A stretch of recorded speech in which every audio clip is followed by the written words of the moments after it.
We can dare to dream that at some future date, a map of the world might show the North American continent as one in which the peoples and commerce of its three strong countries flow freely across their present borders. First, trade. We will work to break down the walls that stop world trade. We will work to open markets everywhere. Government just isn't working for the hard-working families of America. We need fundamental change, not more of the same. A vote for my husband is a vote for those policies that I'm committed to and that he's committed to and that we intend to make a difference in. This meeting marks a turning point in the history of our three countries. The trick is to expand our export base and to expand trade on terms that are fair to us. We are creating the largest, richest, and most productive market in the entire world. Emphasize and subsidize modernizing plant and equipment here, not moving plants overseas. So more trade, but on fair terms, and favor investment in America. We owe it to our fellow citizens to bring this agreement into effect as soon as possible. For a president accused of not getting out the big artillery in support of the North American trade agreement, how about this? Down the hall to the White House East Room he came with 3 of his predecessors in tow. They were there for the signing of side deals for the trade agreement. If you defeat NAFTA, you have to share the responsibility for increased immigration. Mr. Bush, whose administration negotiated the deal, said failure to ratify it would smack of anti-Mexican bias in the U.S.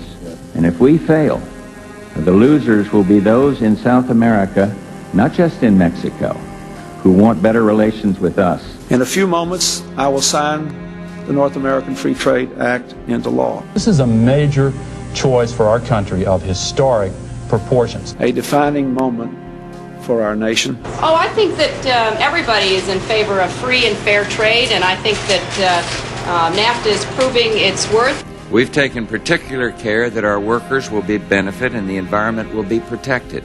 What changed? Well, we negotiated 2 side agreements that protect labor and protect the environment. Occupational health and safety standards. The environmental and labor side agreements negotiated by our administration. Child labor.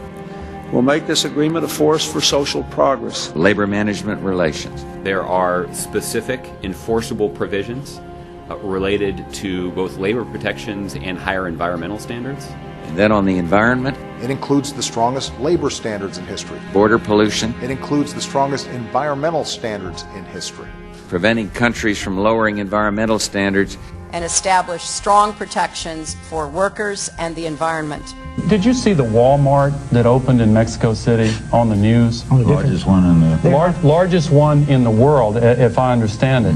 They have 72 cash registers ringing constantly. And we'll get more good American jobs within our own hemisphere through the North American Free Trade Agreement. It will cause an increase in jobs in the United States. NAFTA means more exports, and more exports means more American jobs. We'll see 200,000 jobs. And over 300,000 new American jobs. Better jobs with higher wages. We'll create new jobs at good wages in all 3 countries. As they begin to develop and locate better jobs farther south, we cut down on illegal immigration. For women, migrant workers, and others, too often in the past excluded from the formal economy. This has been a good deal for both Canada and the United States. Both have gained jobs, both have gained trade flows, both have become more competitive in the world marketplace as a result. And there is a tooth fairy and there is an Easter bunny. But changes are here, and more are coming. We are on the verge of a global economic expansion. We are being sold out by foreign lobbyists. Free trade is the way of the future. We've got 33 of them working on this in the biggest lobbying effort in the history of our country to ram NAFTA down your throat. We're now making real progress toward a worldwide trade agreement so significant that it could make the material gains of NAFTA for our country look small by comparison. We are making progress toward finalizing a far-reaching new trade agreement called the Trans-Pacific Partnership. Today we have the chance to do what our parents did before us. We have the opportunity to remake the world.